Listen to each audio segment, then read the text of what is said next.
సమూయేలు మొదటి గ్రంథం 27వ అధ్యాయం. సమూయేలు మొదటి గ్రంథం 27వ అధ్యాయం.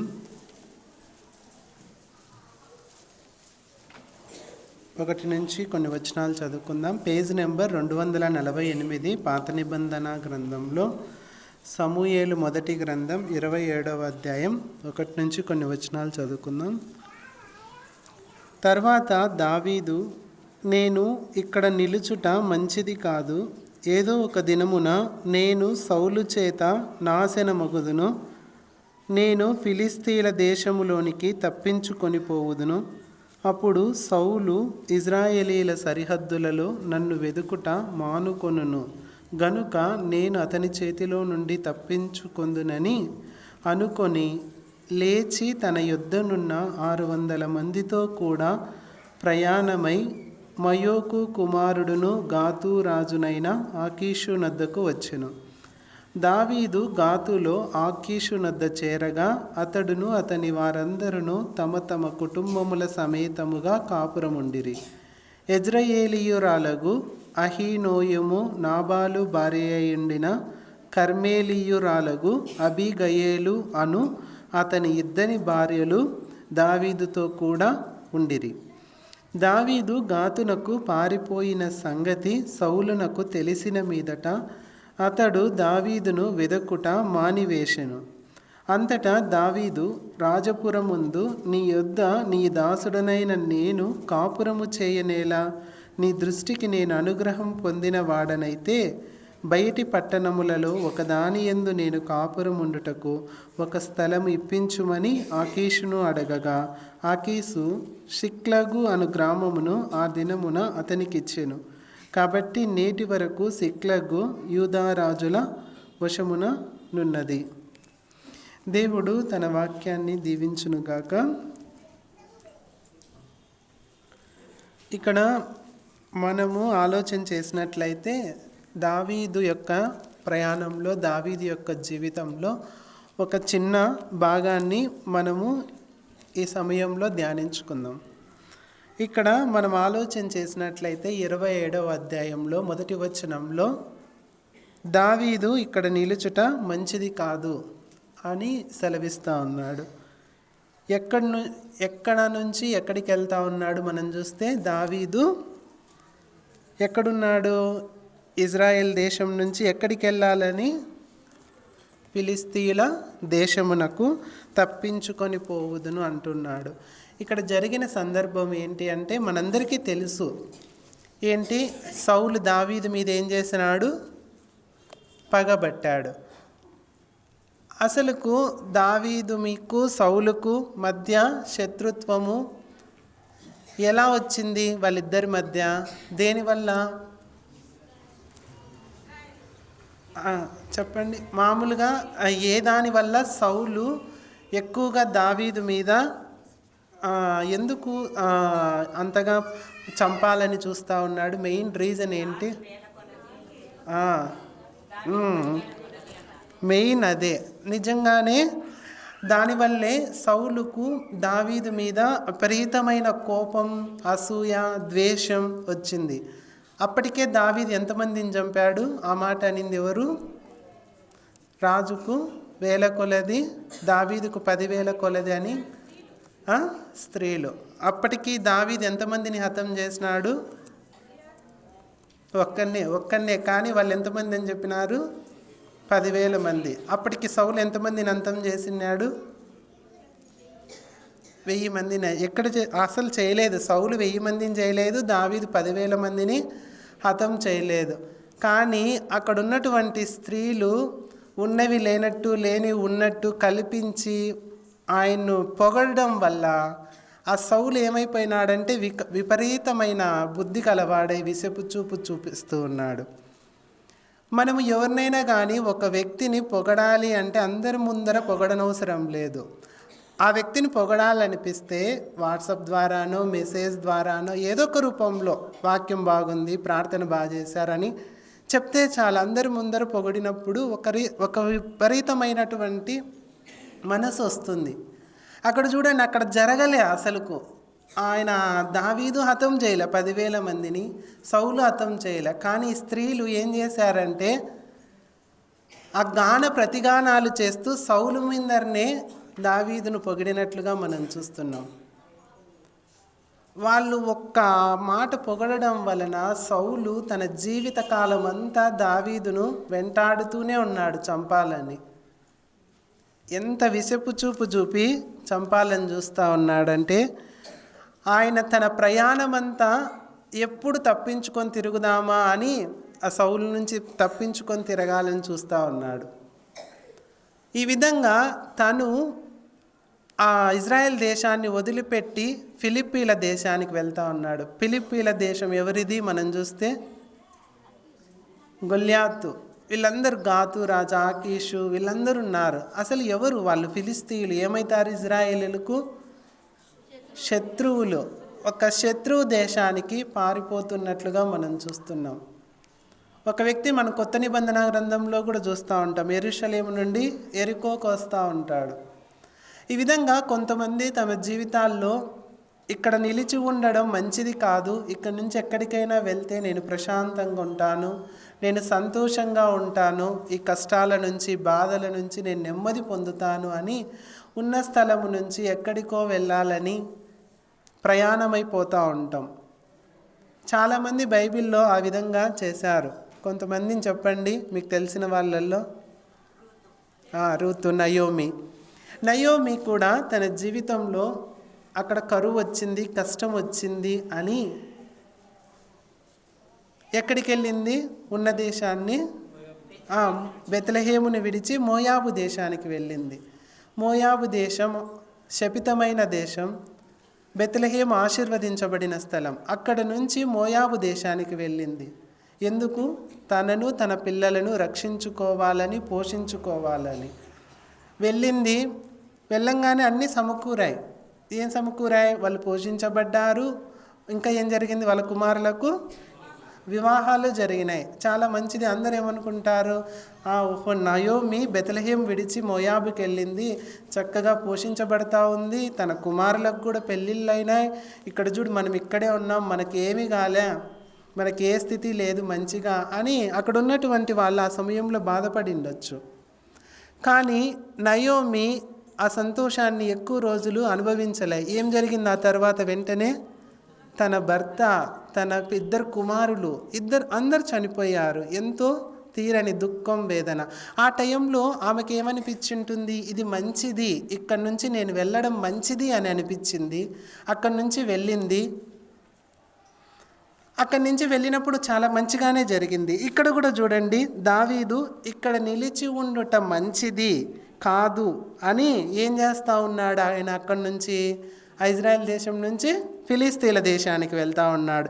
ఎందుకు ఫిలిస్తీన్ల దేశానికి వెళ్తూ ఉన్నాడు? మరణ భయం, భయపడుతూ ఉన్నాడు. కానీ ఫస్ట్లో ఎవరిని చూసి భయపడ్డారు? దావీదుని చూచి సౌలు భయపడ్డాడు. ఎందుకు భయపడ్డాడు? ఎందుకు? చంపినాడని కాదు, కరెక్ట్ వర్డ్ చెప్పాలి. చూడండి, కాదు. ఒక వ్యక్తికి మనం ఎప్పుడు ఎక్కువ భయపడుతూ ఉంటాము అంటే దేవుడు తోడై ఉండడం, ఇంకా మిక్కిలి భయపడతాడు ఇంకొక విషయంలో. సుబుద్ధి. చూద్దాం ఆ వచనాలు. 18-12 సమూయేలు మొదటి గ్రంథం 18-12 వచనం చూడండి. 18-12 వచనంలో చూడండి. యెహోవా తనను విడిచి దావీదునకు తోడై ఉండుట చూచి సౌలు దావీదునకు భయపడెను. ఇంకా 14 వచనంలో చూడండి. మరియు దావీదు సమస్త విషయములలో సుబుద్ధి కలిగి ప్రవర్తింపగా యెహోవా అతనికి తోడుగా నుండెను. దావీదు మిగుల సుబుద్ధి గలవాడై ప్రవర్తించుట సౌలు చూచి మరి అధికముగా అతనికి భయపడెను. ఫస్ట్లో ఎవరికి భయపడతా ఉన్నారు? సౌలు దావీదుకు భయపడుతూ ఉన్నాడు. ఎందుకు? ఏ విషయంలో భయపడుతూ ఉన్నాడు? ఒకటి, దేవుడు తోడై ఉండడాన్ని బట్టి భయపడుతూ ఉన్నాడు. రెండవది ఏంటి? సుబుద్ధి కలిగి ఉండడం వలన భయపడతా ఉన్నాడు. ఈ రెండు విషయాలు మనం కలిగి ఉన్నట్లయితే మనం ఎవరికి భయపడాల్సిన అవసరం ఉండదు, కానీ మనకి అందరూ భయపడతారు. ఈ రెండు విషయాలు తప్పనించి మనం మనల్ని ప్రూవ్ చేసుకోవాలని తాపత్రయపడుతూ ఉంటాం. ఎవరైనా మనల్ని చూసి భయపడతా ఉంటారో, కోపగించుకుంటున్నారు, ఏదో రకరకాలుగా బాధ పెడుతున్నారు అంటే నువ్వు ఎంతవరకు దేవునిలో ఉన్నావు, సుబుద్ధి కలిగి ఉన్నావు అనే విషయాల మీదే నువ్వు ఫోకస్ చేసుకొని ముందుకు వెళ్తూ ఉండాలి. ఆ సమయంలో సౌలు దావీదుకు భయపడుతూ ఉన్నాడు అంటే ఆయన అర్థం ఏదో బలవంతుడని కాదు, కానీ దావీదుకు దేవుడు తోడై ఉన్నాడు. రెండవది సుబుద్ధి కలిగి ఉండడాన్ని బట్టి మిక్కిలి భయపడతా ఉన్నాడు. అలాంటి క్రమంలో సౌలు తన సైన్యాన్ని అంతటినీ తీసుకొని ఎలాగైనా ఈ సుబుద్ధి కలిగినటువంటి దావీదును, దేవుడు తోడై ఉన్న దావీదును చంపాలని విషపు చూపుతో ఎంతో ప్రయత్నిస్తూ ఉన్నాడు. అలాంటప్పుడు ఇంకా దావీదు ఏమనుకున్నాడు, ఇంక వద్దు, ఎందుకు ఈయన నన్ను రోజు వెంబడించడము, చంపాలని చూడడము, ఇంకా వద్దు, ఇంకా భయపడ్డం దేనికి, ఇక్కడ నిలిచుంటేనే కదా ఆయన నన్ను వెంబడిస్తాడు, ఇక్కడికి వస్తేనే కదా ఎవరైనా నన్ను ఏమన్నా అంటారు, ఇక్కడికి రాకోకుండా ఉంటే నన్ను ఎవరు ఏమనేది ఏముంది అని దావీదు ఒక నిర్ణయానికి వచ్చి ఏం ఆలోచన చేసినాడు, ఇక్కడ నిలిచి ఉండటం మంచిది కాదు, ఇక్కడ నుంచి నేను ఫిలిస్తీన్ల దేశానికి వెళ్తాను అని తన శత్రు దేశంలోకి అడుగుపెట్టాడు. అడుగుపెట్టిన తర్వాత ఏం జరుగుతూ ఉంది చూడండి. 27వ అధ్యాయంలోని అక్కడే అడుగు పెట్టినాక 4వ వచనం చూడండి. 4వ వచనం, దావీదు గాతునకు పారిపోయిన సంగతి సౌలునకు తెలిసిన మీదట అతడు దావీదును వెదుకుట మానివేసెను. ఇప్పుడు తను చేసిన ఆలోచన, వేసిన ప్రణాళిక సక్సెస్ అయిందా, ఫెయిల్యూర్ అయిందా? సక్సెస్ అయిందా, ఫెయిల్యూర్ అయింది? చెప్పండి, సక్సెస్సా ఫెయిల్యూరా? సక్సెస్ అయింది. ఏంటి ఆయన ఆలోచన ఏం చేసుకున్నాడు, నేను ఎప్పుడైతే ఇంకా ఇజ్రాయెల్ దేశం వదిలి, ఆ సౌలు ఉండే దేశాన్ని వదిలి ఫిలిస్తీన్ల దేశానికి ఎప్పుడైతే వెళ్తానో, ఆ ఫిలిస్తీన్ల దేశానికి వెళ్ళినప్పుడు ఖచ్చితంగా ఇంకా నన్ను సౌలు చంపాలని చూడ్డు, సౌలు నన్ను తరమడు, ఇంకా నేను అక్కడ ప్రశాంతంగా ఉంటాను అనే ఉద్దేశంతో దావీదు ఆ దేశాన్ని వదిలి ఫిలిస్తీన్ల దేశానికి వచ్చాడు. ఇంకా ఫిలిస్తీన్ల దేశానికి వెళ్ళాడు అని సౌలు తెలుసుకొని ఏం చేయడం మానేసినాడంటే ఇంకా వెతకడం మానేసినాడు. ఇంకా దావీదు గురించి ఆలోచన చేయడం, చంపాలని ఆలోచన చేయడం అన్నీ మానేశాడు. దావీదు చేసిన ఆలోచన ప్రణాళిక ఇక్కడ ఏమైపోయింది, సక్సెస్ అయింది, అప్లై అయింది. ఆనాడు నయోమి కూడా చేసినటువంటి ఆలోచన కొంతవరకు సక్సెస్ అయింది, కానీ తర్వాత తనకు చాలా తీవ్ర నష్టం కలిగింది. ఇక్కడ కూడా దావీదు వేసిన ప్రణాళిక, ఆలోచన సక్సెస్ అయితే అయ్యింది, కానీ ముందు వచనాలలో మనం చూద్దాం ఎంత నష్టం జరిగింది. అసలుకు తను ఫిలిస్తీన్ల దేశానికి వెళ్ళడం వలన ఏం జరిగింది, ఏమి నష్టపోయాడు, తను మళ్ళీ దేవుని దగ్గరికి ఎలా వచ్చాడు, అసలు దేవుని నుంచి ఏం పొందుకున్నాడు, ఎలా దేవుని కృపను చూచాడు అనేది మనం ఈ ఉదయకాలం పూట తెలుసుకుందాం. ఈ అవిశ్వాసానికి కారణం మొట్టమొదటిగా మనం చూసినట్లయితే అక్కడ దావీదు ఆ దేశం నుంచి ఫిలిస్తీన్ల దేశానికి రావడానికి మొట్టమొదటి కారణం ఏమై ఉంటుంది చెప్పండి? ఏమి ఉంటే కనుక మనం ఎక్కువగా రాత్రి విజ్ఞాపనలో కూడా మనం విన్నాం. ఆయన ఏలియా భయపడి పారిపోతూ ఉన్నాడు. ఎందుకు పారిపోతూ ఉన్నాడు? మరణ భయం. అసలు మరణము భయము అనేది ఏ విధంగా వస్తుంది, ఎలాంటి సన్నివేశాల్లో వస్తుంది? అవిశ్వాసం వలన. ఇక్కడ దావీదు కూడా అవిశ్వాసం వలన ఏం చేస్తూ ఉన్నాడంటే పారిపోతూ ఉన్నాడు, భయపడిపోతున్నాడు. ఎందుకు భయపడతా ఉన్నాడు? సౌలు చేతిలో నుంచి తప్పించబడాలని. అసలు సౌలు చేతిలో నుంచి దావీదంతకు దావీదు తప్పించుకుంటున్నాడా? ఎవరు తప్పిస్తూ ఉన్నారు? దేవుడు. ఆ వచనం చూడండి, ఎక్కడో ఉంది అది వచనం, 28వ అధ్యాయమా, దావీదు ప్రతి సమయం 23వ అధ్యాయం 14వ వచనం చూడండి. అది చూస్తే మనకు ఒక క్లారిటీ వస్తుంది. 23వ అధ్యాయం 14వ వచనం చూడండి. 23వ అధ్యాయం 14వ వచనం. అయితే దావీదు అరణ్యములోని కొండ స్థలముల యందును జీపు అను అరణ్యమున ఒక పర్వతమందును నివాసము చేయుచుండెను. సౌలు అనుదినము అతన్ని వెదికినను దేవుడు సౌలు చేతికి అతనిని అప్పగింపలేదు. అసలుకు ఎవరు అప్పగించేది? మరణానికి కానీ, ఒకరికి మనం చిక్కాలని, వారి చేత చంపబడాలని కానీ అప్పగించేది ఎవరు? దేవుడు. అసలు ఆ విషయం తెలిసి కూడా దావీదు ఏం ఆలోచన చేస్తున్నాడు? నేను ఇక్కడ ఉంటే సౌలు చేత చంపబడతానేమో, ఎందుకు భయపడ్డాము, ఇక్కడ నుంచి వెళ్ళిపోవాలి అని నిర్ణయించుకొని ఫిలిస్తీన్ల దేశానికి వెళ్తూ ఉన్నాడు. అంటే తను సొంతంగా ఆలోచన చేస్తున్నాడు, తను సొంతంగా ప్రణాళిక వేసుకొని తను ఏదో తప్పించుకోవాలని చూస్తూ ఉన్నాడు. కానీ తప్పించేది ఎవరు? దేవుడు అనే విషయం మరచిపోయినట్లుగా చూస్తూ ఉన్నాం. ఎప్పుడైతే అవిశ్వాసం మన యొక్క జీవితంలో తలుపులు తడుతుందో వెంటనే మనలోకి ఏం ప్రవేశిస్తుంది? భయం అనేది ప్రవేశిస్తుంది. ఆ భయం వచ్చినప్పుడు మనం ఎలాంటి నిర్ణయాలు తీసుకుంటాము అనేది ఇక్కడ మనం ఆలోచన చేయాల్సింది. ఆ సమయంలో ఆ భయంలో, అవిశ్వాసం వలన వచ్చిన భయంతో దావీదు ఏం చేస్తూ ఉన్నాడు అంటే ఫిలిస్తీన్ల దేశానికి పారిపోతూ ఉన్నట్లుగా మనం చూస్తూ ఉన్నాం. ఈ అవిశ్వాసము, భయము అనేది రెండు ప్యారలల్గానే వెళ్తూ ఉంటాయి. అవిశ్వాసం ఎంత పెరుగుతూ ఉంటుందో భయం కూడా అంతే పెరుగుతూ ఉంటుంది.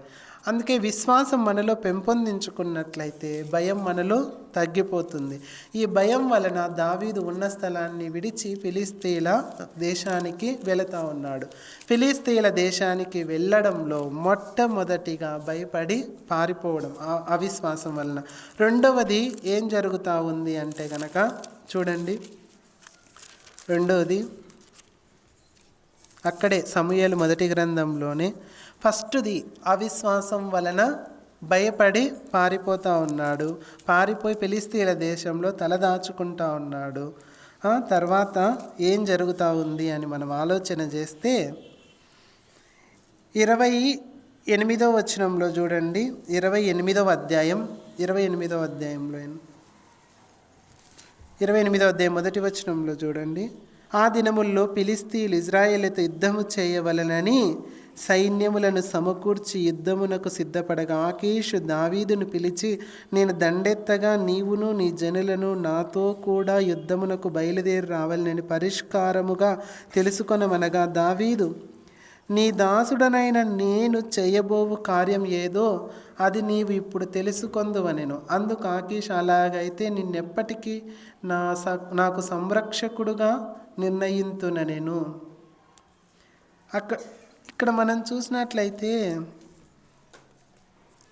ఎవరి మీదకి యుద్ధానికి పోతూ ఉన్నారంట ఫిలిస్తీయులు? ఇజ్రాయేలీల మీదకి. ఇజ్రాయేలీల మీదకి యుద్ధానికి పోయేటప్పుడు ఎవరి సహాయాన్ని కోరుతా ఉన్నాడు ఆకీషు? దావీదు. ఎంత ఆలోచన చేయాల్సిన విషయం. అసలు దావీదు ఎవరి పక్షాన యుద్ధం చేయాలి? అసలు దేవుడు ఎన్నుకున్న ఉద్దేశం ఏంటి? దావీదును ఇజ్రాయేలుకు రాజుగా ఉండాలని, వారి పక్షమున యుద్ధం చేయాలని దేవుడు నిర్ణయిస్తే, దేవుడు తన ఆలోచన చొప్పున ఫిలిస్తీన్ల దేశానికి వచ్చి ఫిలిస్తీయులు ఇజ్రాయేలీల మీద దండెత్తిపోతూ ఉంటే నీవు నాకు తోడుగా ఉంటావంటే నీ దాసుడనైన నేను నీకెప్పుడు అనుకూలంగానే ఉంటాను అని దావీదు చెప్తా ఉన్నాడు. నీ దాసుడను అని చెప్తా ఉన్నాడు. దేవుడేమో దావీదును రాజుగా చేస్తే ఒక రాజుకు నీ దాసుడను అని చెప్తా ఉన్నాడు. అవిశ్వాసం వలన మనము పైన ఉండలేం, లొంగిపోవాల్సిన స్థితిలోకి వస్తాం, దిగజారిన స్థితిలోకి వస్తాం. అసలు సొంత ప్రజలతోనే యుద్ధానికి సిద్ధమవుతూ ఉంటాం. ఇజ్రాయేలీలతోనే యుద్ధం. ఒకనాడు ఆ ఫిలిస్తీయుడైనటువంటి గొల్యాతును చంపడానికి దావీదు చిన్న వయసులోనే ఒడిసెలను రాళ్లను పట్టుకొని వచ్చినప్పుడు అందరూ ఎంతగానో మంత్రముగ్ధులైపోయారు ఆయన చేసినటువంటి సాహసానికి. ఇప్పుడు అదే ప్రజల మీద యుద్ధం చేయడానికి ఆకీషు పిలుస్తూ ఉంటే గనక సిద్ధమని ముందుకు వెళ్తూ ఉన్నాడు. అయితే అలాంటి సమయంలో ఏం జరుగుతూ ఉంది అని మనం ఆలోచన చేసినట్లయితే ఏం జరిగింటుంది చెప్పండి? యుద్ధం చేసినాడా లేదా? చేయలే. ఏం జరిగింది? యుద్ధం చేయకోకుండా ఏమంటారు చూడండి, సమూయేలు మొదటి గ్రంథం 18 ఈయన నాట్యం చేసిన ఆయన ఈయనే కదా. ఆ వచనం చూడండి, 28వ అధ్యాయం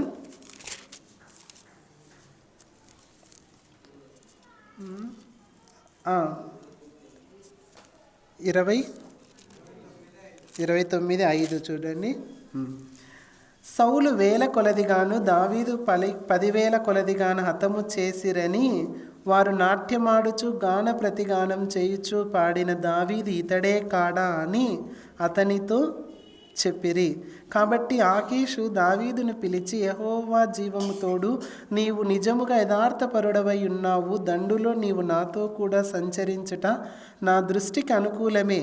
నీవు నా యొద్దకు వచ్చిన దినము నుండి నేటి వరకు నీ యందు ఏ దోషమును నాకు కనబడలేదు. కానీ సర్దారులు నీ యందు ఇష్టము లేక ఉన్నారు. ఇక్కడ చూడండి, ఆకీషు రాజుకేమో ఇష్టమే. ఏంది? దావీదుని తీసుకొని పోతే ఖచ్చితంగా విజయం వస్తుంది. ఎందుకంటే ఆల్రెడీ దావీదు గురించి ఆయనకు తెలుసు. దావీదు ఎక్కడికి పోయినా దావీదుకు దేవుడు తోడుగా ఉంటాడు, ఎక్కడికి పోయినా దండెత్తినా విజయం వస్తుంది. కాబట్టి దావీదును వెంట పెట్టుకొని పోవాలని ఆకీషు రాజు ఆలోచన చేస్తూ ఉన్నాడు. ఆలోచన చేసి దావీదును వెంట పెట్టుకొని పోతే అక్కడ ఉన్నటువంటి సర్దారులు వాళ్ళందరూ, ఏంది ఈయన్ను వెంట పెట్టుకొని వస్తున్నావు? ఈయన ఎవరు? మనతో యుద్ధం చేసి మన గొల్యాతుని చంపినటువంటి వ్యక్తి.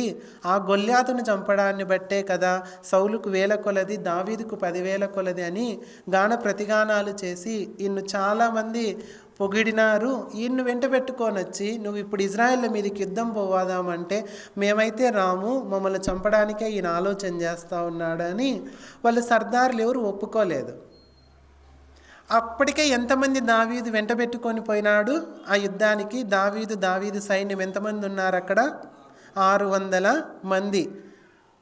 ఇప్పుడు సపోజ్ చూడండి, ఇప్పుడు నేనే ఒకరింటికి పిలిచాను, రేపు రండి బ్రదర్, రేపు రండి సిస్టర్, రేపు నేను ఇంటి దగ్గర ఉంటాను అని చెప్పాను అనుకోండి. సరే అని వాళ్ళు ఎన్నో పనులు ఆపుకొని వాళ్ళు మన ఇంటికి వస్తారు. వాళ్ళ ఇంటికి వచ్చినప్పుడు, అయ్యో నీకు ఇక్కడ ఏం పని లేదు, నేను అనవసరంగా పిలిచాను, ఇంకా నువ్వు వెళ్ళిపో అంటే ఎట్లా ఉంటుంది చెప్పండి? మనసు ఏమవుతాం మనం లోపల? మనసులో బాధపడతాం. బాధపడ్డం దానికన్నా ఇంకా ఎక్కువగా ఏం ఫీల్ అవుతాం చెప్పండి? ఎవరు ఏం ఫీల్ చేయలేదా? అవమానంగా ఫీల్ అవుతాం. అయ్యో ఏంది ఈయనే రమ్మన్నాడు, ఈయనే మళ్ళీ పొమ్మంటున్నాడే అని అవమానంగా ఫీల్ అవుతాం. అక్కడ ఒక్క మనిషి ఇంటి దగ్గరికి వెళ్ళి వద్దు అంటానే వెనక్కి తిరిగి వెళ్ళిపోతే ఒక్కడే అంత అవమానంగా ఫీల్ అయితే, ఇక్కడ ఎంతమంది ఉన్నారు? 600 మంది సైన్యం అంతా యుద్ధం చేయడానికి వెళ్ళి వాళ్ళ అన్న మాటలను పట్టుకొని ఆకీషు రాజు వెనక్కి పొమ్మంటే నిర్దాక్షిణ్యంగా అసలుకు ఏమాత్రం ఆలోచించుకోకుండా వెనక్కి పొమ్మంటే దావీదు సైన్యము వాళ్ళందరినీ వెనక్కి తెచ్చుకున్నాడు. ఎంత అవమానం! అవిశ్వాసం వలన అవమానం, అవిశ్వాసం వల్ల నిష్ప్రయోజనమే, ఏం ప్రయోజనం ఉండదు. అక్కడ మనం చూసినట్లయితే ఫిలిస్తీయుల మీదకి యుద్ధం చేయాల్సిన వాడే ఫిలిస్తీయులకు తోడుగా ఉండి ఇజ్రాయేల్ మీదకి యుద్ధం పోవాలని తను వెళ్ళడమే కాకోకుండా తనతో ఉన్నటువంటి 600 మందిని ఎంకరేజ్ చేసి బలపరిచి మనం ఇజ్రాయేల్ మీదకి ఎలా చెప్పింది వింటాడు ఆ మాటలన్నీ ఆలోచిస్తూ ఉంటేనే. మనం వెళ్ళడం వేరు, కానీ మనతోనే ఇంకా 10 మందిని అదే తప్పు మీద తీసుకెళ్ళడం చాలా తప్పు. దావీదు తను వెళ్ళడమే కాకోకుండా తనతో ఉన్న సైన్యాన్ని కూడా తీసుకొని వెళ్తా ఉన్నాడు. ఆ విధంగా వెళ్ళి ఏం ప్రయోజనం లేకుండా యుద్ధం చేయలే, ఏం చేయలే, మళ్ళీ వెనక్కి తిరిగి వస్తూ ఉన్నాడు. ఆ యుద్ధం చేయడానికి వారు ఎన్ని దినాలు ప్రయాణం అయిపోయినారు? 3 దినములు. 3 దినాలు జస్ట్ ప్రయాణానికే పోయినారు, వాళ్ళు యుద్ధం చేయడానికి కాదు. యుద్ధం చేయడానికి ఆ పట్టిన సమయం ఎంత అని మనం ఆలోచన చేస్తే 3 దినములు. 3 దినములు సమయం వృధా, శ్రమ వృధా, అన్నీ వృధా. మన జీవితంలో కూడా ఏదైనా కానీ దేవుని చిత్తం లేకుండా వ్యతిరేకంగా మనం ఏమి పొందినా సాధించినా సమయము, డబ్బు ఏదైనా అన్నీ వృధా పోవాల్సిందే. ఆ విధంగా మనం ఏదో సాధించాము, ఇది నేను సాధించా, ఇది గొప్పగా, ఇది నేను పొందుకున్నా అని చాలామంది అనుకుంటూ ఉంటాం. అది మనకు అనుకూలంగా ఉంటుంది. ఆనాడు దావీదు కూడా అనుకున్నాడు. ఏమని అనుకున్నాడు? ఓహో, నేను ఇంకా ఇక్కడి నుంచి పారిపోయి వచ్చా ఫిలిస్తీన్ల దేశానికి, ఇక్కడ ఉంటే ఇంకా మంచిది, సౌలు కూడా నన్ను తరవడం మానేసినాడు, ఇంకా ప్రశాంతంగా ఉన్నాను అని దావీదు కూడా అనుకున్నాడు. ఆ తర్వాతే అసలు కథ మొదలైంది. అప్పటి నుంచే రావాల్సిన శ్రమలు, కష్టాలు వచ్చాయి. భయపడి పారిపోయాడు. ఇక్కడ అనుక్షణంగా ఇంకా భయపడుతున్నాడు. ఆకీషు రాజు రమ్మంటే రావాలి, పొమ్మంటే పోవాలి, యుద్ధం చేయమంటే చేయాలి, ఏదైనా చేయాలి. రెండవది అవిశ్వాసం వలన నిష్ప్రయోజనం, ఏం ప్రయోజనం ఉండదు. ఈ వెనక్కి పొమ్మంటే గనక అందరూ వెనక్కి పోవాల్సిందే. తర్వాత ఇంకా ఘోరమైన దుస్థితి ఏం కలిగింది మనం చూస్తే 30వ అధ్యాయం చూడండి. సమూయేలు మొదటి గ్రంథం 30వ అధ్యాయం 1వ వచనం చదువుకుందాం. దావీదును అతని జనులను 3వ దినమందు సిక్లగ్నకు వచ్చిరి.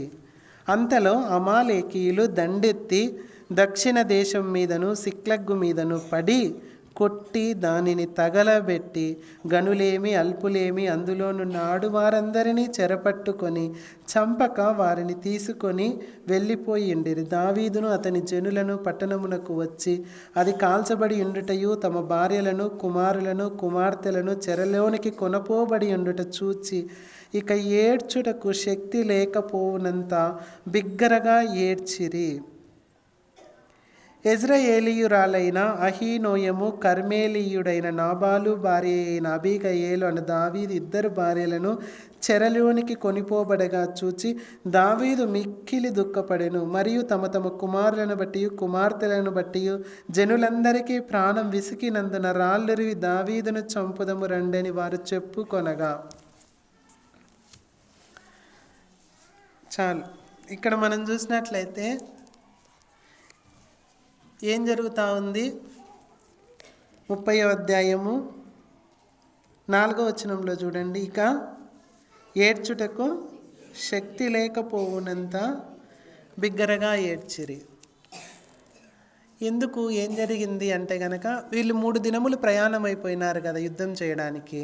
మళ్ళీ తిరిగి రావడానికి ఎన్ని దినాలు పడుతుంది? 3 దినములే. ఎంత పోతామో మళ్ళీ తిరిగి వచ్చేటప్పుడు అంతే సమయం పడుతుంది. వాళ్ళు తిరిగి వచ్చేసరికి ఏం జరుగుతూ ఉంది? అమాలేకీయులు వీళ్ళందరూ ఏం చేసినారు? అమాలేకులు దండెత్తి సిక్లగు మీద పడి ఏం చేస్తూ ఉన్నారు? మొత్తం అంతా సర్వనాశనం చేసినట్లుగా, కాల్చి బూడిద చేసినట్లుగా చూస్తూ ఉన్నాం. అవిశ్వాసం వలన మనందరికీ మిగిలేదేంటి? అక్కడ ఏం మిగిలింది? వాళ్ళకు బూడిదే. చాలా జాగ్రత్తగా ఉందాం. మనం చూస్తూ ఉంటాం చాలా సోషల్ మీడియాలలో కానీ కొన్ని యాక్సిడెంట్లు ఇవన్నీ చూసినట్లయితే ఒక భర్త తన భార్యను పిల్లలను స్కూటీలు ఎక్కించుకొని పోతూ ఉన్నాడు స్కూలుకు విడిచిపెట్టాలని. తను వెళ్ళే క్రమంలో యాక్సిడెంట్ అయి భార్య పిల్లలిద్దరు చనిపోయినారు. అప్పుడు ఆ వ్యక్తి పరిస్థితి ఎలా ఉంటుంది? ఈ విధంగానే ఉంటుంది. ఇక ఏడవడానికి శక్తి లేకపోవునంతగా. ఇలాంటి సన్నివేశాలు సందర్భాలు వచ్చినప్పుడు మనము విశ్వాసంగా ఉండాలని దేవుడు కోరుకుంటా ఉన్నాడు. ఇక్కడ ఏడవడానికి శక్తి లేనంతగా మిక్కిలి దుఃఖము, అవిశ్వాసం వలన మిక్కిలి దుఃఖము, ఏడవడానికి శక్తి కూడా లేనంతగా అక్కడ భార్య, పిల్లలు, అంత మాత్రమే కాదు, మనం చూస్తాము, ముందు వచనంలో చూపిస్తాను, వాళ్ళ దగ్గర ఉన్నటువంటి బంగారు అయితేనేమి, ఆస్తి అయితేనేమి, మొత్తం అంతా సర్వము అమాలేకీయులు దండెత్తి ఎత్తుకుపోయినట్లుగా మనం చూస్తున్నాం.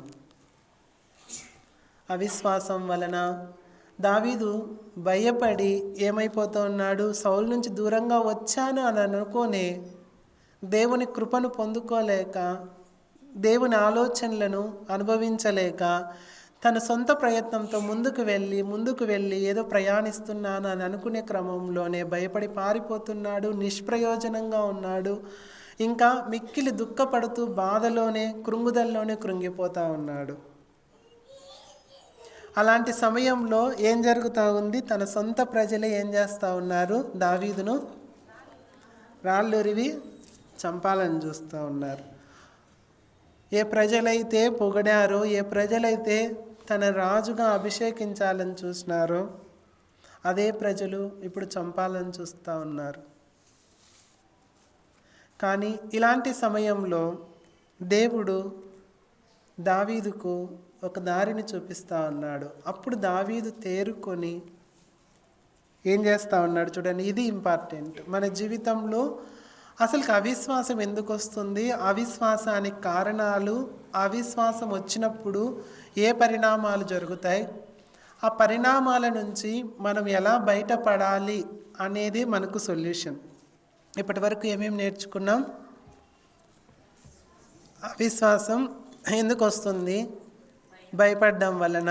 అసలు అక్కడి నుంచి మన సొంత ఆలోచనల వల్ల కూడా మనం ఏమనుకుంటాం, అవిశ్వాసం వచ్చినప్పుడు ఇక్కడ నుంచి వెళ్ళిపోతే బాగుంటుంది, ప్రశాంతంగా ఉండొచ్చు అని అనుకుంటాం. అది ఎక్కడి నుంచి స్టార్ట్ అవుతుందంటే భయం నుంచి స్టార్ట్ అవుతుంది. భయపడి పారిపోవడం అవిశ్వాసంలో మొదటి లక్షణం. రెండవది, అవిశ్వాసం వలన ఏం సాధిస్తాం, ఏం సాధించలేం, నిష్ప్రయోజనం. మూడవది, అవిశ్వాసం వలన మిక్కిలి దుఃఖము, బాధ, అవమానము, అపహాస్యం, రాళ్ళురివి చంపే స్థితి. ఇలాంటి పరిస్థితుల నడుమ దావీదు ఏం చేస్తున్నాడు, మనం ఏం చేయాలి మన జీవితాలలో. దావీదు గురించి తెలుసుకొని వదిలిపెట్టడమే కాకుండా మనము మన జీవితాలకు ఈ అప్లికేషన్ అన్వయించుకొని మనం ముందున్న జీవితంలో, ఈ ముందున్నటువంటి జరగబోయే రోజుల్లో మనం ఎలా జీవించాలి అనేది దేవుడు మనకు చూపిస్తున్నాడు. చూడండి, వారు చెప్పుకొనగా దావీదు తన దేవుడైన యెహోవాను బట్టి ధైర్యం తెచ్చుకొనెను. ఫస్ట్ ఇది ఉండాలి. ఫస్ట్ మనం ఏం చేయాల్సిన పని ఏంటి, దేవుణ్ణి బట్టి ధైర్యం తెచ్చుకోవాలి. మనం చూసినట్లయితే బైబిల్ గ్రంథమంతా మనం చదివితే భయపడకుడి అనే మాట ఎన్నిసార్లు ఉందంట, 360. ఎవరన్నా అండర్లైన్ చేశారా? అవునా, కరెక్టేనా? 365. ఎందుకంటే నేనైతే చేయలేదు, అందుకని అడుగుతున్నాను. 365 ఉన్నాయా? అంటే ప్రతిరోజు దేవుడు భయపడకుడి భయపడకుడి అని దేవుడు సెలవిస్తున్నాడు. భయపడకుడి అంటే కనుక దాని అర్థం ఏంటి, ధైర్యంగా ఉండమని. ఆనాడు యెహోషువకు కానీ మోషేకి కానీ ప్రతిసారి చెప్పినటువంటి మాట ఏంటి, దేవుడు పదే పదే వారిని భయపడకుడి ధైర్యముగా ఉండండి, భయపడకుడి ధైర్యముగా ఉండండి అని దేవుడు సెలవిస్తూనే ఉన్నాడు. ఈనాడు కూడా దేవుడు దావీదుకు అదే సెలవిస్తూ ఉన్నాడు.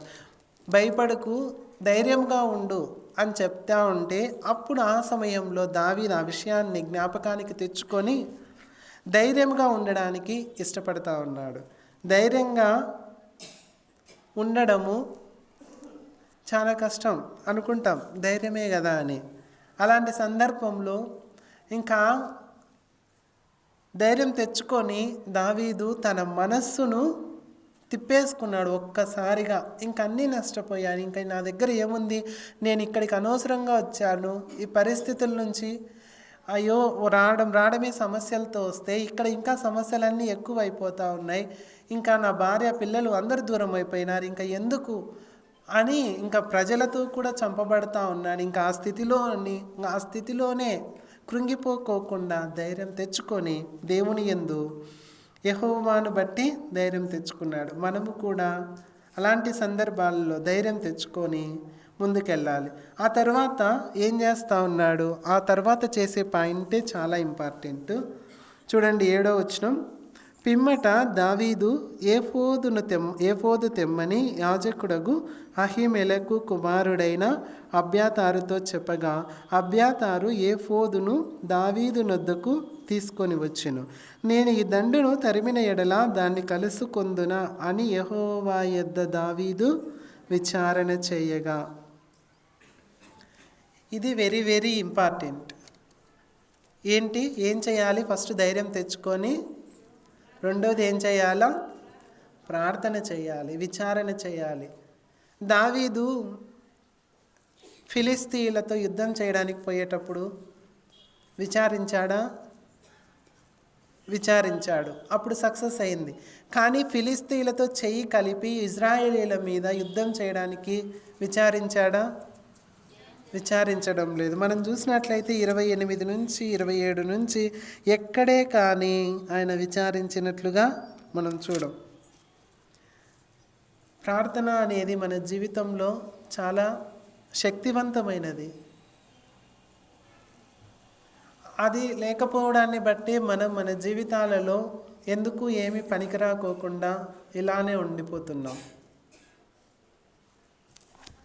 ఇక్కడ మనం చూసినట్లయితే విచారిస్తూ ఉన్నాడు, నేను వెళ్ళాలనా, పోవాలనా, ఉండాలనా, వద్దా అని. అప్పుడు లేదే 27వ వచనంలో నేను ఫిలిస్తీన్ల దేశానికి పోయేనా అని దేవుణ్ణి అడగలేదు. ఎవరిని అడుగుతా ఉన్నాడు? రాజును కాదు, తనను తానే అడుక్కుంటున్నాడు. నేను పోతే మంచిది అని అనుకుంటా ఉన్నాడు, దేవుణ్ణి అడగడం లేదు. సెల్ఫ్గానే తనకు తానే అనుకుంటా ఉన్నాడు తన జీవితం, నేను ఇక్కడి నుంచి వెళ్ళిపోతే మేలని. దేవుని దగ్గర ఎక్కడ విచారించినట్లుగా లేదు. కానీ దేవుని దగ్గర విచారణ చేసి ఇప్పుడు అడుగుతా ఉన్నాడు, నేను వారి మీదకి యుద్ధానికి పోతే విజయం వస్తుందా రాదా అంటే కనుక దేవుడు ఏం సెలవిస్తూ ఉన్నాడు చూడండి. కాబట్టి యెహోవా తరుము, నిశ్చయముగా నీవు వారిని కలుసుకొని తప్పక నీ వారినందరినీ దక్కించుకొందు అని సెలవిచ్చాను.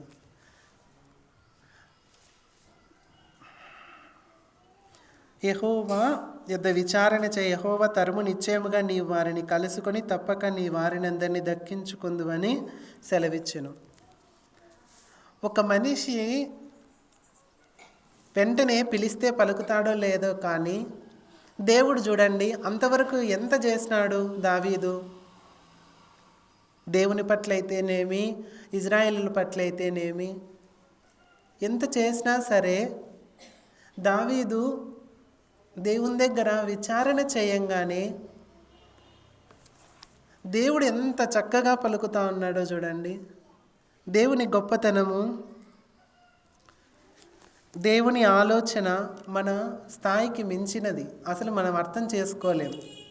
ఆయన గొప్పతనం చూడండి. చూస్తే గనక విచారించగానే ఆయన పలుకుతూ వెంటనే తరుము, ఎందుకు అంత బాధపడుతున్నావు, ఎందుకు అంత రోధిస్తున్నావు నీ కష్టాల్లో, నీ శ్రమలలో అని దేవుడు ఆయన్ను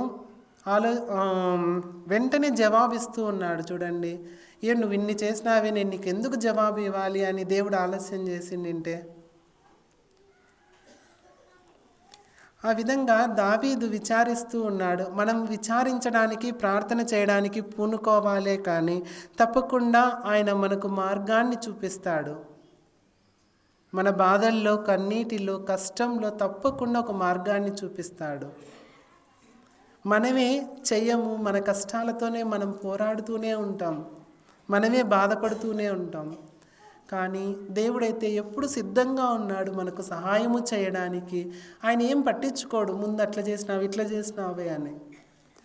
తరుము, నీకు నిశ్చయముగా విజయాన్ని అనుగ్రహిస్తానని చెప్తే దావీదు ఏం చేస్తూ ఉన్నాడంటే, ఏ 600 మంది అయితే కనుక చంపాలని చూసినాడు, 600 మందిని మళ్ళీ ఎంకరేజ్ చేసి 600 మందితో కూడా వెళ్ళిపోతూ ఉన్నాడు యుద్ధానికి. వెళ్ళిపోతే ఆ తర్వాత దేవుడు చీకటిలో ఒక కాంతి కిరణాన్ని చూపించినట్లు వాళ్ళకు ఒక వ్యక్తిని చూపిస్తాడు. ఆ వ్యక్తి చూడండి 11వ వచనంలో, పొలములో ఒక ఐగుప్తీయుడు కనబడెను. వారు దావీదు నొద్దకు వాడిని తోడుకొని వచ్చి, వాడు 3 రాత్రింబగళ్ళు అన్నపానములేమియూ పుచ్చుకొనలేదని తెలుసుకొని వానికి భోజనం పెట్టి దాహం ఇచ్చి అంజూర పడవిలోని ముక్కను 2 ద్రాక్ష గెలలను వానికిచ్చిరి. వాడు భోజనం చేసిన తర్వాత వాని ప్రాణం తెప్పరిల్లగా, దావీదు, నీవు ఏ దేశపు వాడవు, ఎక్కడి నుండి వచ్చితివని వాడిని అడగగా, అందుకు వాడు, నేను ఐగుప్తుడనై పుట్టి అమాలేకుడనై యొక్కనికి దాసుడనైతిని. 3 దినముల క్రిందట నేను కాయిలా పడగా నా యజమానుడు నన్ను విడిచిపెట్టిపోయెను. మేము దండెత్తి కెరీతీయుల దక్షిణ దేశమునకు, యూదా దేశమున కాలేబు దక్షిణ దేశమునకు వచ్చి వాటిని దోచుకొని సిక్లగ్గును కాల్చి వేసితిమని చెప్పాను. ఆ దండును కలుసుకొనుటకై నీవు నాకు దోవ చూపుదువా అని దావీదు వాడిని అడగగా, వాడు, నేను నిన్ను చంపనని నీ యజమాని వశము చేయనని దేవుని బట్టి నీవు నాకు ప్రమాణం చేసిన ఎడల ఆ దండును కలుసుకొనుటకు నీకు దోవ చూపదనెను. చూడండి, దారి చూపించడానికి దేవుడు ఎవరినో ఒకరిని సిద్ధపరిచి ఉంటాడు. ఆనాడు ఒక ఐగుప్తీయుణ్ణి దేవుడు సిద్ధపరిచాడు. విచారణ చేశాడో లేడో మార్గాలన్నింటినీ సరళం చేసుకుంటా ముందుకు వెళ్తూ ఉన్నాడు. ఈ విధంగా మనం చూసినట్లయితే దావీదు ఏం కోల్పోయాడు? తన భార్యను, పిల్లలను అన్నిటినీ కోల్పోయాడు. ఇంకా ఏడవలేని స్థితిలో, మిక్కిలి బాధ స్థితిలో, ఇంక ఏడవడానికి శక్తి లేనంతగా, ఓర్పు లేనంతగా ఉన్నటువంటి స్థితిలో ఆయన మీదికి ఆ సొంత ప్రజలే 600 మంది సైన్యము వచ్చి ఒక్కగానొక్కని మీద పడి రాళ్ళురివి చంపాలని చూస్తే ఎంతసేపు చెప్పండి? ఒక్కడు మన మీద సౌలు ఒక్కడే ఆయన మీద చంపాలని చూస్తూ ఉంటేనే ఆయన భయపడి పారిపోతూ ఉన్నాడు. ఇప్పుడు 600 మంది యోధులు, వాళ్ళందరూ యుద్ధం చేసేటటువంటి వాళ్ళందరూ చంపాలని చూస్తే అప్పుడు ఏం తెచ్చుకుంటున్నాడు దావీదు? ధైర్యం తెచ్చుకుంటున్నాడు. ధైర్యం తెచ్చుకొని దేవుని యొద్ద ఏం చేస్తూ ఉన్నాడు? విచారణ చేస్తూ ఉన్నాడు. ఆ విచారణ చేసినప్పుడు దేవుడు పలికి తక్షణమే జవాబిచ్చి, దేవుడు కొంచెం లేటుగా ఇచ్చినా మళ్ళీ ఐగుప్తుడు దొరికేవాడు కాదు. అందుకనే దేవుడు వెంటనే మనకి ఎప్పుడు ఏ టయానికి ఎప్పుడు ఏం అవసరమో అప్పుడు మనం చేయాలి. ఆ టైంలో మనం చేయలేకపోతే దేవుడు కూడా సమాధానం ఇవ్వలేడు. వెంటనే దేవుడు ఐగుప్తుని చూపించి అన్నీ జరిగిస్తూ ఉన్నాడు క్రమక్రమంగా. ఆ జరిగించిన తర్వాత ఏం జరుగుతూ ఉంది? ఆ పాయింట్ చదివితే దేవుని గొప్పతనం మనకు అర్థమవుతుంది. చూడండి, 18వ వచనం చూడండి, 30వ అధ్యాయం 18వ వచనం. ఇలాగున దావీదు అమాలేకీయులు దోచుకొని పోయిన దాన్ని అంతటినీ తిరిగి తెచ్చుకొనెను. మరియు అతడు తన 2 భార్యలను రక్షించెను. కుమారులేమి కుమార్తెలేమి, దోపుడు సొమ్మేమి, వారు ఎత్తుకొని పోయిన దానినంతటిలో కొద్దిదేమి గొప్పదేమి ఏదియూ తక్కువ కాకుండా దావీదు సమస్తమును రక్షించెను. ఇంత మంచి మాట. ఏదన్నా నష్టపోయినాడా దావీదు? నష్టపోలేదు. మనం అనుకుంటా ఉంటాం, అయ్యో నేను నష్టపోయానే, జీవితం నష్టపోయిందే అని అనుకుంటా ఉంటాం. ప్రభువును దూరంగా ఉన్నప్పుడు, ప్రభువుకు అవిశ్వాసంలో ఉన్నప్పుడు నువ్వు ఏవైనా నష్టపోయినట్లయితే, ఎప్పుడైతే నీవంతకు నీవు ధైర్యం తెచ్చుకొని దేవుని వాక్యంలో, ప్రార్థనలో ఎదుగుతూ ఉంటావో తప్పకుండా నువ్వు కోల్పోయినటువంటి వాటిని తిరిగి ఇచ్చేదానికి ఆయన సిద్ధముగా ఉన్నాడు. ఇక్కడ చూడండి, ఆ దోపుడు సొమ్ము తిరిగి తెచ్చుకున్నాడంట దావీదు. తక్కువేమీ కాలేదంట. ఎవరైనా దొంగలు ఎత్తుకుపోయినది దొరుకుతుందా? ఎక్కడన్నా సాధ్యమేనా చెప్పండి? ఇప్పుడు బంగారు చాలా రేటు ఉంది, అసలుకి ఎత్తకపోతే కనుక ఇస్తారా ఎవరన్నా? అలాంటిది ఒక చిన్న అనువంతైనా కానీ దేవుడు తక్కువ కాకోకుండా వారికి చేయలేదు. తక్కువేమి ఎక్కువ ఏది తక్కువ కాకోకుండా ఇచ్చినాడు. అంత మాత్రమేనా ఇచ్చింది? ఇంకా ఏమి ఇచ్చినాడు చెప్పండి? దోపుడు సొమ్మేమి. వారు ఎత్తుకుపోయినదే కాకోకుండా వారు ఇంకా కొన్ని దేశాలను జయించినాము, అక్కడ కూడా యుద్ధం చేసి వచ్చినాము అని చెప్తాడు ఐగుప్తీయుడు. ఆ దేశంలోది కూడా కెరీతీయులు దండెత్తి కెరీతుల దక్షిణ దేశమునకు ఎన్ని దేశాల మీద దండెత్తినప్పుడు అక్కడ కొంచెం డబ్బు ఆస్తి అంతా సంపాదించింటారు కదా, ఆ దోపుడు సొమ్ము కూడా దావీదు పొందుకున్నట్లుగా మనం చూస్తున్నాం. ఎంతటి ఆశ్చర్యం! కుమార్తెలను రక్షించుకున్నాడు, పోయిన డబ్బు బంగారు ఆస్తి అన్నిటినీ రికవరీ చేసుకోగలిగినాడు కేవలం దేవుని కృప వలన, దేవునికి ప్రార్థించడం వలన.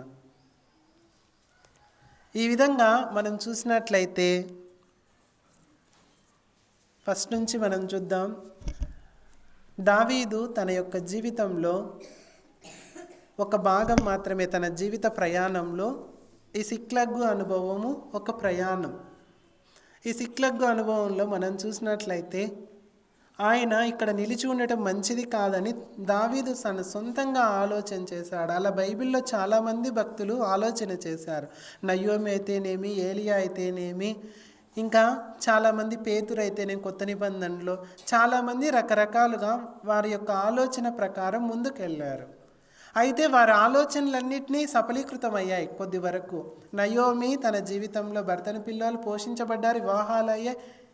తర్వాత ఇక్కడ మనం చూసినట్లయితే దావీదును సౌలు తరమడం మానివేశాడు. అది అప్పటి వరకు ఓకే, బాగా అప్లై అయ్యింది. మనము కూడా ఏదైనా మన సొంతంగా ఆలోచన చేసి ఈయనకు చాలా తెలివి, చాలా గ్రేట్, ఈయన చేసిన సక్సెస్ అయింది అనుకుంటూ ఉంటాం.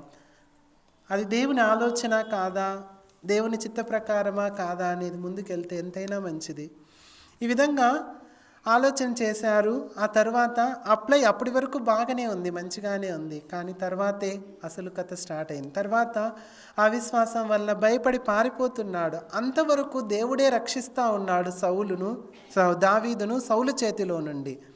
కానీ దావీదు ఏమనుకుంటున్నాడు, నేను భయపడి పారిపోతే నేను అక్కడ క్షేమంగా ఉంటాను అని ఫిలిష్తీయుల దేశానికి వస్తూ ఉన్నాడు, ఒక శత్రువు దేశానికి వస్తూ ఉన్నాడు. అక్కడ ఆకీషు వద్ద దాసుడుగా ఉండి యుద్ధానికి వస్తావా నువ్వు అంటే గనక ఖచ్చితంగా వస్తాను అని చెప్పి తనతో పాటే తన 600 మంది సైన్యాన్ని తీసుకొని వెళ్తూ ఉన్నాడు.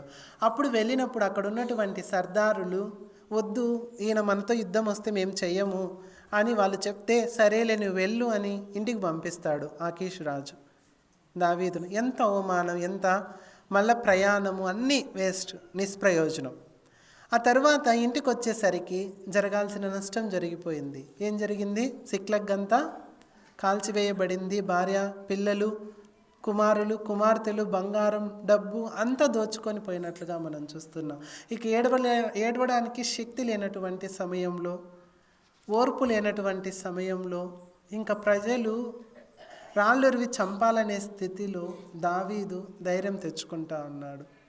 ఇంకంత కోల్పోయిందనే స్థితిలో దేవునిలో మనము ధైర్యం తెచ్చుకోవాలి. ధైర్యం తెచ్చుకొని ఏం చేయాలి? ఫస్ట్ విచారణ చేయాలి. ప్రభువా నీవే నాకు సహాయము అని విచారించాలి. విచారించిన తర్వాత దేవుడు వెంటనే రెస్పాండ్ అయ్యి వెంటనే ఇప్పుడు ఈ క్షణమే నువ్వు బయలుదేరి వెళ్ళని చెప్తే 600 మందిని వెంట పెట్టుకొని తరుముతా ఉంటే ఒక ఐగుప్తీయుడు దేవుడు ఆయనకు ప్రత్యక్షం చేస్తే ఐగుప్తీయుని ద్వారా ఎక్కడున్నారో దోపుడు సొమ్ము పట్టుకున్నటువంటి వాళ్ళని దారి తెలుసుకొని అక్కడికి వెళ్ళి కొద్దిగానేమి తక్కువేమి ఎక్కువేమి తక్కువ కాకోకుండా అంతా రికవరీ చేసినట్లుగా, అంతా తిరిగి పొందుకున్నట్లుగా మనం చూస్తూ ఉన్నాం. ఈ విధంగా మనం చూస్తే దేవుడు తన యొక్క గొప్పతనాన్ని, తన యొక్క శక్తిని దావీదుకు చూపిస్తూ ఉన్నాడు. దావీదు దేవుని విడిచిపెట్టిన అవిశ్వాసంతో ముందుకు వెళ్ళిన, కానీ దేవుడైతే దావీదుని విడిచిపెట్టుకోకుండా ఆయన దోపుడు సొమ్ము అన్ని తిరిగి ఇప్పించాడు. అంతేకాకుండా తన భార్యలు, పిల్లలను అన్నిటినీ ఇచ్చినట్లుగా మనం చూస్తున్నాం.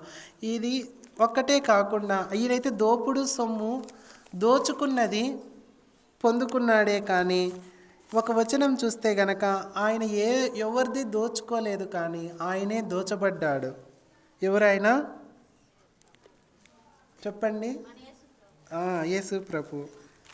ఆయన అందరు దోచుకునేది తెచ్చుకున్నారే కానీ మన ప్రభు దోచుకునేది కూడా ఆయన్నే దోచుకున్నట్లుగా మనం చూస్తాం. ఆ వచనము ఎక్కడుందో చూద్దాం. కీర్తనల గ్రంథం 69వ కీర్తన, అదొకటి సువార్త అంశం చూసుకొని ముగించుకుందాం.